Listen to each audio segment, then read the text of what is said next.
اولیاء کہتے ہیں قرآن مجید میں متقیوں کو، ڈرنے والوں کو، پرہیزگار کو 100% گناہ کرنے کا موقع آپ کے سامنے آیا، آپ چاہو تو کر سکتے ہو، کوئی روکنے والا نہیں، دیکھنے والا نہیں، سننے والا نہیں، میرا مالک مجھے دیکھ رہا ہے بول کر آپ نے آپ کو بچا لیا، بن گئے آپ اولیاء۔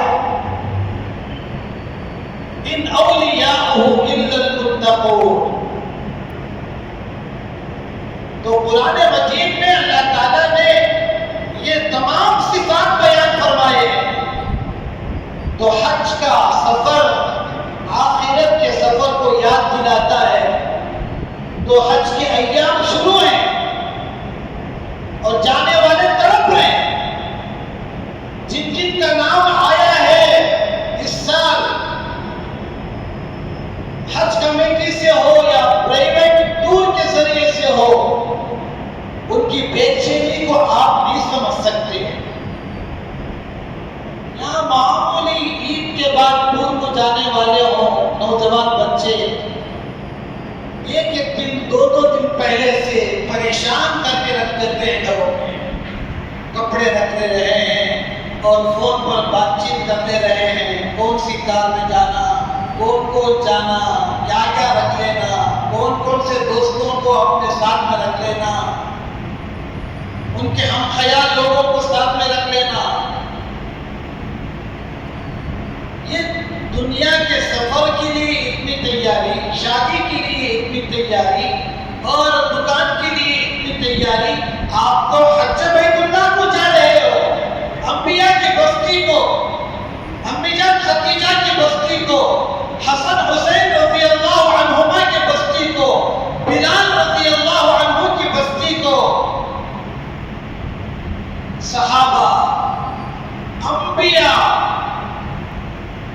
اس عظیم شان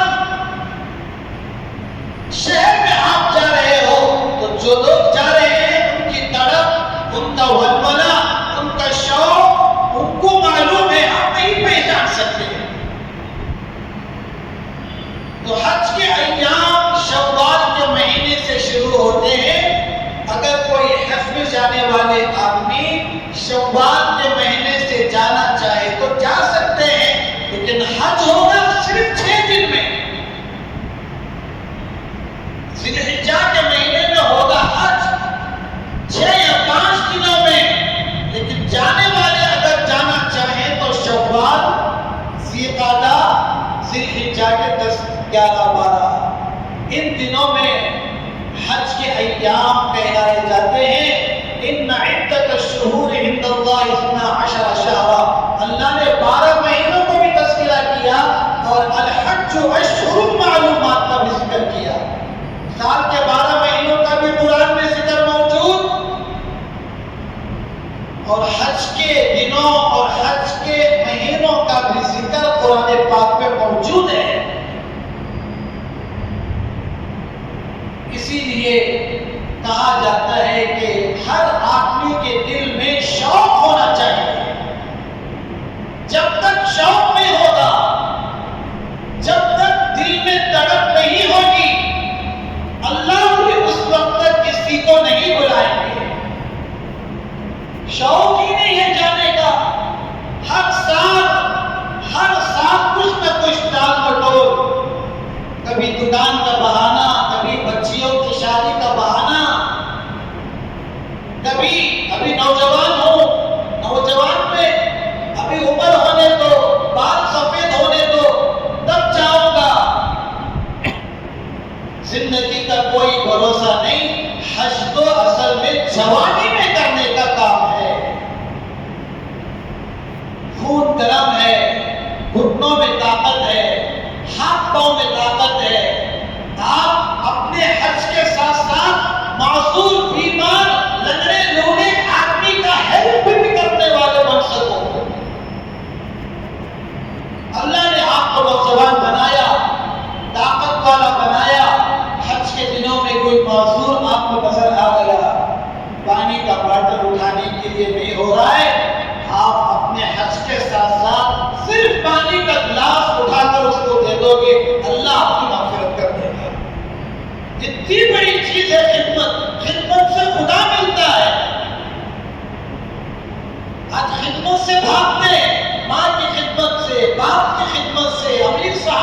خدمت سے، بڑوں کی خدمت سے، لنگڑوں کی خدمت سے، بہروں کی خدمت سے، لولوں کی خدمت سے. تو حج اصل میں نوجوان جو ہمارے ادھر سن رہے ہیں، اللہ نے آپ کو طاقت دی ہو، پیسہ دیا ہو، دولت دیا ہو، صحت دیا ہو، شوق آپ کے اندر پیدا ہو، تو پہلی فرصت میں نوجوان جوانی کی حالت میں حج کرنے کی کوشش کرے، اس لیے کہ بڑھاپے میں بہت تکلیف ہوگی، دوسروں کو تکلیف، دوسروں کو دقت، دوسروں کو پریشانی. اب مینا کے لیے نکلنا ہے، سارے لوگ تیار ہیں، حاجی صاحب کمزور اور معذور اور کمزوری ہونے کی وجہ سے نکلنے میں لیٹ ہو رہا ہے. سارے لوگ مینا کے لیے روانہ ہونے کے لیے تیار ہیں اور یہ کمزوری کی وجہ سے، بڑھاپے کی وجہ سے نکلنے میں تاخیر ہو رہی ہے، جس کی وجہ سے سب کو تکلیف، سب کو دشواری، سب کو دقت. اس لیے اللہ کے نبی صلی اللہ علیہ وسلم نے فرمایا کہ نوجوانی میں حج کرو، جوانی میں حج کرو.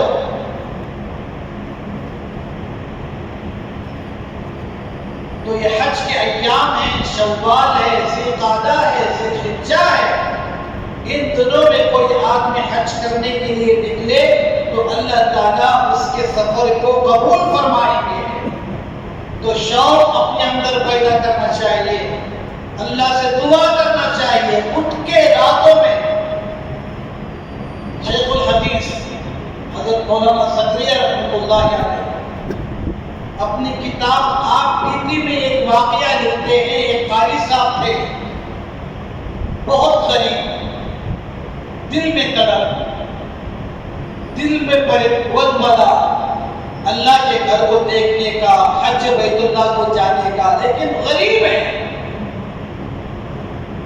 ایک دن اللہ سے دعا کی، یا اللہ میرے پاس صرف 1 روپیہ ہے، وہ زمانے کا 1 روپیہ. اس 1 روپیے کو لے کر آدھے روپیے میں چنے کے دانے لے کر نکل گئے اللہ کے بھروسے پر. شوق دیکھیے ان کے اندر، کچھ بھی نہیں ہے، نکل گئے، پیدل نکل گئے.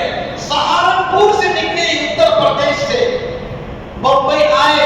اس زمانے میں بمبئی میں پانی کی جہازیں حج بیت اللہ کو جاتی تھی. پانی کے ذریعے سے، سمندر کے ذریعے سے حج کرنے والے نکلتے تھے. وہ قاری صاحب روتے ہوئے اپنے ہاتھ میں آدھے روپیے کے چنے لے کر بندرگاہ آ گئے. ایئرپورٹ، جس کو ہم ایئرپورٹ کہتے ہیں، وہ پانی کے جہاز کو بندرگاہ کہتے ہیں. ایک جہاز کے سامنے آ کر کھڑے ہو گئے حجاج، احرام باندھ کر، لبیک اللہم لبیک لبیک لا شریک لک لبیک ان الحمد والنعمت لک والملک لا شریک لک کی تکبیریں گونج رہی ہیں، رو رہے ہیں. یا اللہ مجھے بھی ان کے ساتھ بھیج دے. اے اللہ میں مجبور، یا اللہ میں غریب، یا اللہ میں اپنے پیسوں کے بلبوتے پر نہیں جا سکتا.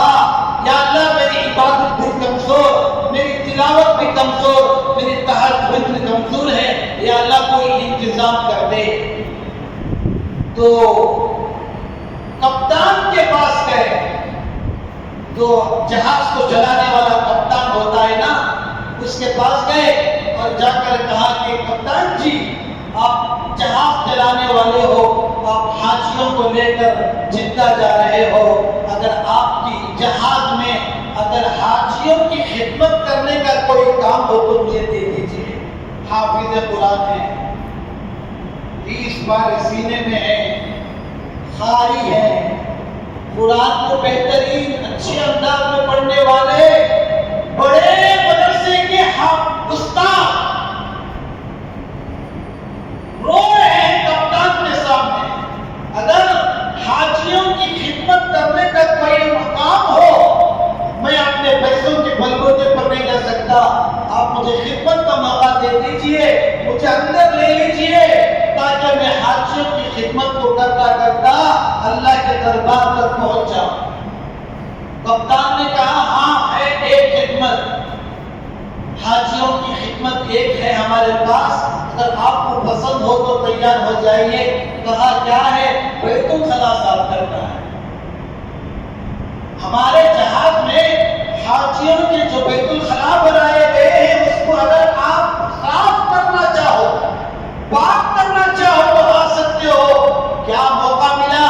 فوراً تیار ہو گئے، اپنے علم کو بھول گیا، اپنے حافظ ہونے کو بھی بھول گئے، اپنے استاد ہونے کو بھی بھول گئے، اپنے قاری صاحب ہونے کو بھی بھول گئے۔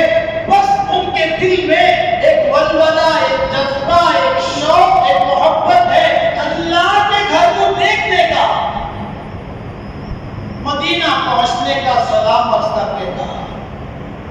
سنہری جانب کے سامنے پہنچ کر سرکار کے سامنے الصلاۃ والسلام علیک یا رسول اللہ، الصلاۃ والسلام علیک یا حبیب اللہ، الصلاۃ والسلام علیک یا نبی اللہ بولنے کا شوق بیت الخلا صاف کرنے کے کام کے لیے بھی آگے بڑھ گئے۔ اور جہاز نکل گیا، تکبیریں شروع ہو گئی اور حضرت نے جو کام کو دیا گیا تھا وہ کر رہے ہیں، اور کرتے کرتے ایک رات تہجد میں رو رہے ہیں کہ یا اللہ کتنا شکریہ ادا کروں آپ کا، یا اللہ آپ نے مجھ جیسے گنہگار کو حج بیت اللہ کی توفیق دے دیا، اپنے دربار میں بلانے کا فیصلہ کر دیا۔ روتے روتے رونے کی آواز اس کپتان کے کان میں پہنچ گئی۔ کپتان پوچھتا ہے کیوں رو رہے ہو؟ تو انہوں نے پورا واقعہ سنایا کہ میں حافظ ہوں، میں قاری ہوں، مجھے اللہ کے دربار میں جانے کا بہت موقع ملا نہیں، میں نے بہت کوشش کی، آپ کو اللہ نے ذریعہ بنایا، اور میں اللہ کے سامنے شکریہ ادا کر رہا ہوں کہ یا اللہ آپ نے مجھے حج بیت اللہ کی توفیق عطا فرما دی۔ کپتان نے کہا کہ آپ حافظ ہو، آئندہ سے آپ کو یہ بیت الخلا اٹھائیے، آئندہ سے آپ کو یہ وضو ٹوٹ گیا آپ کا، اگر آپ سو گئے ٹیکا دے کر وضو ٹوٹ گیا ہے، وضو کر کے آنا پڑے گا۔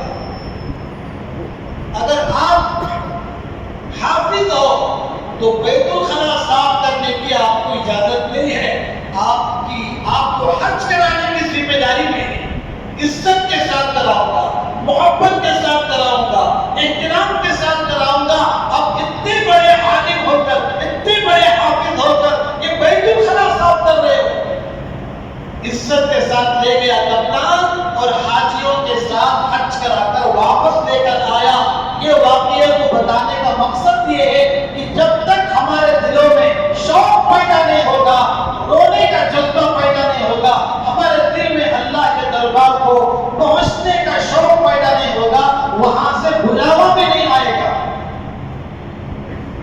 اس لیے پیدا کرو شوق، مرنے سے پہلے دعا کرو یا اللہ، اٹھو تہجد میں یا اللہ یہ آنکھیں گنہگار آنکھیں تیرے دربار میں پہنچنے سے پہلے ان آنکھوں کو بند نہ کر، مجھے موت نہ دے، مجھے دنیا سے مت بھلا جب تک تو اپنے سرکار کے دربار میں بلا نہ دے، مجھے حج بیت اللہ کی توفیق نہ دے دے، عمرہ کرنے کی توفیق نہ دے دے۔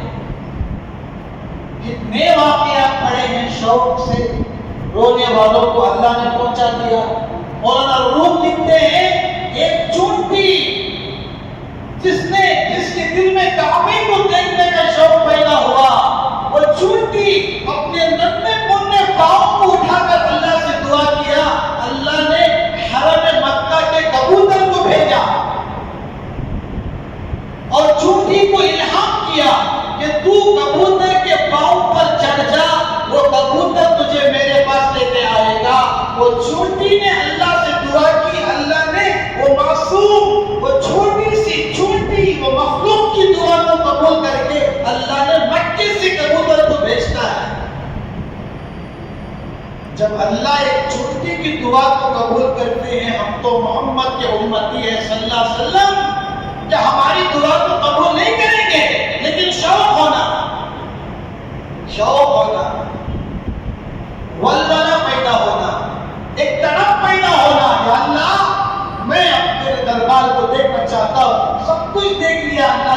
نہتی ناپاک ہے دنیا. میں نے سب دیکھ لیا اللہ، یہ کچھ نہیں ہے اللہ. وہ دربار جہاں پر تیری رحمتیں نازل ہوتی ہیں، کعبۃ اللہ کا طواف کرنے والوں کو 60 رحمتیں، 40 نماز پڑھنے والوں پر رحمتیں، صرف بیٹھ کر کعبے کو دیکھنے والوں کے اوپر اللہ کی 20 رحمتیں. اللہ کی یہ ایک رحمت پوری دنیا کے واسطے کافی ہے جی، بیڑا پار ہونے کے واسطے. یہ ایک رحمت اللہ کی اتر گئی، پوری دنیا اللہ تعالیٰ ان کو کامیاب کریں گے. 20 رحمتیں صرف کعبے کو دیکھنے والوں کے اوپر نازل ہو رہی ہوں. کیا مقام ہے حاجی صاحب کا. اسی لیے کہا جاتا ہے الحج المبرور لیس لہ جزاء الا الجنہ. جنت کے علاوہ کوئی چیز اس کو نہیں ملتی. اور پہنچتا ہے کیسا حج کے بعد واپس؟ من حج للہ فلم یرفث ولم یفسق رجع کیوم ولدتہ امہ. ماں کے پیٹ سے ابھی پیدا ہوا ہے، پیدا ہونے والا بچہ جیسے کبیرہ صغیرہ ظاہرہ باطنہ گناہوں سے پاک صاف ہوتا ہے، حاجی اللہ کا وہ بندہ حج کرنے کے بعد اسی طریقے سے واپس ہوتا ہے. تو انسان کے اندر ایک شوق پیدا ہونا چاہیے. مہاراشٹر میں ایک بستی ہے ورتور، لاتور ایک قوم کا نام ہے.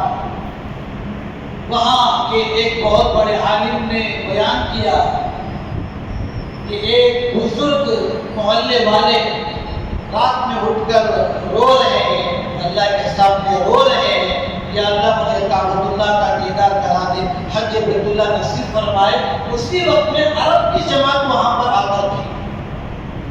حضرت تہجد کی نماز میں رو رہے، عرب کی جماعت کے ایک ساتھی ترجمہ کرنے والے ہر جماعت کے ساتھ ہوتے ہیں. عرب والے ہو تو عربی ترجمہ کرنے والے بھی ساتھ میں ہوتے ہیں. سوڈان والی جماعت ہو تو یہاں کے اردو میں سوڈان کا ترجمہ کرنے والے ہوتے ہیں. تو ہر ملک کی جماعت کے ساتھ ایک ترجمہ کرنے والے، ان کو مترجم کہتے ہیں. تو عرب نے اپنے مترجم سے پوچھا کہ یہ کیوں رو رہے ہیں، کیا بول رہے ہیں اردو میں؟ ماذا یقول هذا العبد، ماذا يقول اللہ ان اللہ، کیا کہہ رہا ہے؟ تو مترجم نے کہا کہ یہ اللہ سے دعا کر کے بول رہے ہیں کہ یا اللہ مجھے حج بیت اللہ کی توفیق نصیب فرما، اپنے گھر کا دیدار نصیب فرما. تو وہ عرب کی جماعت کا آدمی جو شاہی خاندان سے تھا، اللہ انتظام کیسے کر رہے ہیں؟ تڑپ کی بنا پر، شوق کی بنا پر، جذبے کی بنا پر، نیت کی بنا پر، جانے کی نیت کی بنا پر جماعت عرب کی آتی ہے. اور عرب کی جماعت کے ساتھ ساتھ جماعت میں ایک آدمی وہ بھی ہے جو شاہی خاندان کا. اسی لیے بہت سارے لوگوں کو ہر سال پوری دنیا سے شاہی دعوت ملتی ہے، ان کو حج کرایا جاتا ہے، شاہی حج. بڑے بڑے علماء کو چنتے ہیں ایک ایک شہر سے، ایک ایک ریاست سے. ہمارے استاد محترم امیر شریعت حضرت مولانا مفتی اشرف علی صاحب رحمۃ اللہ علیہ دارالسبیل الرشاد کے محتمم امیر شریعت کو بھی شاہی بلاوا آیا تھا. شاہی حج کر کے حضرت میں آئے تھے اور بہت بڑی کارگزاری سنائے تھے. تو اس عرب کی جماعت کے آدمی نے کہا کہ میں جاؤں گا اور اپنے شاہی آدمیوں سے، شاہی خاندان سے درخواست کروں گا اور ان کے لیے حج کے لیے انتظام کروں گا، ویزا روانہ کروں گا. حج کے دن آئے تو شاہی دعوت کی بنا پر ان کو بلایا گیا، ویزا کا انتظام کیا گیا. اور شاہی حج جس کو کہا جاتا ہے، بادشاہ کی دعوت کی بنا پر ان کو بلایا گیا اور ان کا حج مکمل کرایا گیا. تو میرے بھائیوں، شوق پیدا کرنا، اللہ کے سامنے رونا، اور جن جن کے نام آ گئے ہیں، جن کا سفر طے ہو چکا ہے، سب سے پہلے نیت کو درست کرنا ضروری ہے. نیت اگر ہماری درست ہوگی، اللہ تعالی ہمارے حج کو بھی قبول کریں گے. اگر ہماری نیت میں اگر خلل ہو گیا، بری نیت پیدا ہو گئی کہ مجھے لوگ حاجی کہیں گے یا نہیں تو خاندان والے محلے والے ان کے دوست ان کو تانا دے رہے ہیں، کیا بھائی اتنے بڑے پیسے والے ہو کر ایک سال میں حج کو نہیں گئے، ایک سال میں حج کو نہیں گئے، کسی کی زور زبردستی سے کسی بری نیت سے حج کو نہیں جانا ہے، نیت کو صاف کرنا ہے۔ یا اللہ اس حج کی وجہ سے میری نیت یہ ہے اے اللہ تو راضی ہو جائے، میرے حج کو قبول فرما لے، اے اللہ میرے حج کو حج مقبول بنا دے، حج مبرور بنا دے۔ ایک تو نیت صاف کرنا، دوسرا کام حقوق اللہ اور حقوق العباد کو مکمل کر کے جانا۔ حقوق اللہ اگر آپ کے چھوٹ گئے اللہ سے معافی چاہ لینا، یا اللہ میں نے نمازیں قضا کر دی ہوں تو معاف فرما، روزے قضا کر دیے ہوں تو روزہ رکھنے کی کوشش کرنا، نمازیں قضا ہو گئی ہوں تو نمازیں پڑھ لینے کی کوشش کرنا، زکوٰۃ ادا نہیں ہوئی تو زکوٰۃ دے دینا، اور حج کو جانے سے پہلے یہ تمام چیزوں کو کر کے جانا چاہیے۔ دوسرا، اگر آپ نے کسی کو ستایا ہو تو معافی چاہ کر جانا، ماں کو رلا کر، ماں کو دل دکھا کر، باپ کا دل دکھا کر، بیوی کا دل دکھا کر، کسی کو ستایا ہو، کسی کو گالی دی ہو، کسی کو مارا ہو، کسی کا دل توڑا ہو، کسی کے اوپر ظلم کیا ہو، کسی کا ناحق پیسہ دبا لیا ہو، کسی کی زمین دبا لیا ہو، تو حج کو جانے سے پہلے ایک تو نیت صاف کرنا، دوسرا تمام حقوق کو ادا کر کے سب سے معافی چاہ کر، سب کے سامنے معافی چاہ کر حج بیت اللہ کو جانے کی کوشش کرنی چاہیے۔ اللہ تعالیٰ ہم سب کو کہنے سننے سے زیادہ عمل کرنے کی توفیق نصیب فرمائے۔ ابھی بہت سارا مضمون حج بیت اللہ کے بارے میں باقی ہے، وقت مختصر ہونے کی وجہ سے میں نے یہیں پر اپنی ناقص اور نامکمل بات کو ختم کیا ہے۔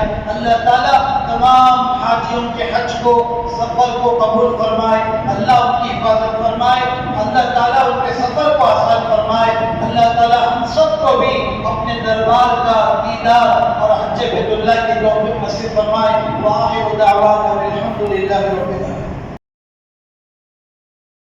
الحمد للہ رب العالمین۔ اللهم صل على سيدنا محمد وعلى آل سيدنا محمد وبارك وسلم۔ يا رحمن يا رحيم يا كريم يا رب السماوات والأرض ويا رب العالمين، وله الكبرياء في السماوات والأرض وهو العزيز الحكيم، وله العظمة في السماوات والأرض وهو العزيز الحكيم، لله نور السماوات والأرض وهو العزيز الحكيم۔ یا اللہ یا رحمان یا ستار یا رزاق، ہم تمام کے چھوٹے بڑے گناہوں کو معاف فرمائیے۔ یا اللہ بہت بڑے گنہگار ہیں، خطا کار ہیں، اے اللہ توبہ کرتے ہیں توڑ دیتے ہیں، اے اللہ روتے ہیں پھر شیطان کی جال میں پھنس جاتے ہیں۔ یا اللہ ہمیں بچا لے اللہ، یا اللہ شیطان کے پھندے سے بچا لے یا اللہ، شیطان کے دھوکے سے بچا لے اللہ۔ یا اللہ ہم کمزور ہیں، ہماری نمازیں کمزور ہیں، یا اللہ ہمارا ایمان کمزور ہے، گناہوں سے بچنے نہیں دیتا۔ یا اللہ ہمارا ایمان مضبوط فرما، یا اللہ گناہوں سے بچانے والا ایمان نصیب فرما، یا اللہ روزے رکھنے والا ایمان نصیب فرما، دین کی خدمت کرنے والا ایمان نصیب فرما، تیرے دربار میں روزانہ 5 ٹائم آنے والا ایمان نصیب فرما۔ یا اللہ اپنے اوقات کو برباد کرنے سے حفاظت فرما، نوجوانوں کی حفاظت فرما، اپنی جوانی کی عزت کرنے کی قدر سمجھنے کی توفیق عطا فرما۔ جوانی کا ایک سجدہ بڑھاپے کے 70 سجدوں سے زیادہ ہے۔ نوجوانوں کو یا اللہ اپنے دربار میں آنے کی توفیق عطا فرما۔ یا اللہ انہی نوجوانوں سے اسلام کی اشاعت ہوگی، انہی نوجوانوں نے اسلام کو پھیلایا، انہی نوجوانوں کے ہاتھ میں اسلام کے جھنڈے تھے۔ صلاح الدین ایوب رحمۃ اللہ علیہ، اے اللہ بڑے بڑے بہادر نوجوان ہوا کرتے تھے، اسلام کے لیے، دین کے لیے، اپنے نبی صلی اللہ علیہ وسلم کے نام کے لیے اپنے آپ کو قربان کرنے والے تھے۔ اے اللہ ہمارے نوجوانوں کو بھی ان جیسا ایمان، ان جیسا تقوی، ان جیسی طاقت اور قوت نصیب فرما۔ یا اللہ بری دوستوں سے حفاظت فرما، اے اللہ بری عادتوں سے حفاظت فرما۔ یا اللہ نمازوں کا حساب ہوگا، نمازوں کا حساب سب سے پہلے ہوگا۔ یا اللہ قبر میں جانے کے بعد سب سے پہلے روزے سے، زکوٰۃ سے، حج سے پہلے نماز کا سوال کیا جائے گا۔ یا اللہ پتہ نہیں کتنی نمازوں کو ہم نے چھوڑ دیا، قضا کر دیا۔ یا اللہ افسوس بھی نہیں ہوتا، غم بھی نہیں ہوتا، رونا بھی نہیں آتا۔ یا اللہ نماز کے چھوٹنے پر ہمارے اولیاء اکرام 3 دن تک سوگ مناتے تھے، صرف تکبیر اولا چھوٹ جانے پر روتے تھے، بڑبڑاتے تھے، ملاتے تھے۔ یا اللہ ہماری تکبیر اولا کیا کئی نمازیں، ہفتے کی نمازیں چھوٹ رہی ہیں۔ یا اللہ معاف فرما، یا اللہ معاف فرما، اپنے غصے سے ہمیں برباد نہ فرما۔ یا اللہ اپنے غضب سے ہمیں برباد نہ فرما۔ ہمارے گناہ تیرے غصے کے لائق ہی ہے۔ یا اللہ ہمارے اعمال تجھے غضب اور غصے دلانے والے ہیں۔ اے اللہ ہمارے اعمال اے اللہ بہت برے ہیں، گندے ہیں، غلیظ ہیں۔ یا اللہ پھر بھی تو رحمان ہے۔ اے اللہ تو ہمیں معاف فرماتا ہے، موقع دیتا ہے۔ یا اللہ موقع کو غنیمت سمجھنے کی توفیق عطا فرما۔ کئی نوجوان اپنے ماں باپ سے جدا ہو رہے ہیں، اے اللہ ہم تمام کی مغفرت فرما۔ اے اللہ ہم تمام کو حضرت محمد صلی اللہ علیہ وسلم کی ایک طریقے پر چلنے کی توفیق عطا فرما۔ کھانے میں، پینے میں، کپڑا پہننے میں، راستے میں چلنے میں، ملاقات میں، کاروبار میں، نکاح میں، اے اللہ ہر موقع پر سنت کو زندہ کرنے کی توفیق عطا فرما۔ اے اللہ ہمارے ماں باپ کی مغفرت فرما، ان کی قبروں کو نور سے منور فرما، جنت الفردوس میں اعلیٰ مقام نصیب فرما۔ یا اللہ ہمارے ننیال میں جو انتقال کر چکے ہیں سب کی مغفرت فرما۔ ہمارے اساتذہ میں سے، ہمارے ساتھیوں میں سے، اے اللہ ہمارے مصلیوں میں سے، رشتہ داروں میں سے جو بیمار ہیں سب کو صحت نصیب فرما، تندرستی نصیب فرما۔ یا اللہ صحت بہت بڑی دولت ہے، اے اللہ بہت بڑی دولت ہے۔ اے اللہ آج کا علاج بہت مہنگا ہے، علاج کرنے والے بھی اے اللہ کو ڈر کر علاج نہیں کر رہے ہیں۔ یا اللہ اے اللہ دھوکہ دے کر غریبوں کا مال لوٹا جا رہا ہے۔ اے اللہ مردے کو زندہ بتا کر لاکھوں روپے لیے جا رہے ہیں۔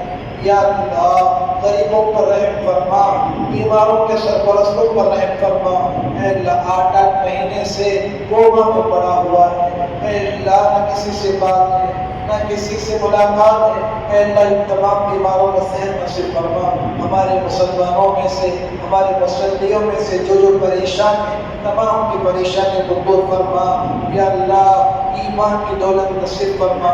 اے اللہ کئی بچیاں غریب اپنے گھروں میں بیٹھی ہوئی ہیں، اے اللہ ان کے رشتے نہیں آ رہے ہیں، آتے ہیں ٹوٹ جاتے ہیں، آتے ہیں ٹوٹ جاتے ہیں۔ بچیاں بڑی ہو رہی ہیں، مولا اس غریب بچیوں کو علماء کا رشتہ نصیب فرما، اللہ والوں کا رشتہ نصیب فرما، متقیوں کا رشتہ نصیب فرما، اولیاء کا رشتہ نصیب فرما، تیرے پیاروں کا رشتہ نصیب فرما۔ یا اللہ ہمارے گھروں میں اتفاق پیدا فرما، لڑائیوں سے حفاظت فرما۔ بھائی لڑ رہے ہیں، یا اللہ ان بھائیوں میں محبت پیدا فرما، بہنوں کی عزت کرنے کی توفیق عطا فرما، پڑوس کی عزت کرنے کی توفیق نصیب فرما۔ مولا اپنی نگاہوں کو اے اللہ بچانے کی توفیق عطا فرما۔ اس زبان سے بیکار کے تذکرے، ایک دوسرے کی غیبت اے اللہ پتہ نہیں کتنی ہو جاتی ہے، معاف فرما۔ اے اللہ اس دعا کو ہمارے حضرت محمد صلی اللہ علیہ وسلم کے صدقے میں قبول فرما۔ اے اللہ جتنے لوگ حج بیت اللہ کو نکل رہے ہیں، اے اللہ ان تمام کو حج مقبول نصیب فرما، حج مبرور نصیب فرما۔ یا اللہ ہمارے دل میں بھی شوق ہے، جذبہ ہے، اے اللہ مجبوریاں سامنے آ جاتی ہیں، اے اللہ پریشانیاں سامنے آ جاتی ہیں، محتاجگیاں سامنے آ جاتی ہیں۔ اے اللہ اتنا بڑا مجمع آپ سے پوچھ رہا ہے کہ مرنے سے پہلے ایک بار اپنے گھر کا دیدار کرا دیجیے، سرکار کے دربار میں پہنچ کر سلام کرنے کی توفیق عطا فرما۔ یا اللہ اس دعا کو محمد صلی اللہ علیہ وسلم کے صدقے میں قبول فرما. سبحان ربک رب العزت عما یصفون وسلام علی المرسلین والحمد للہ رب العالمین.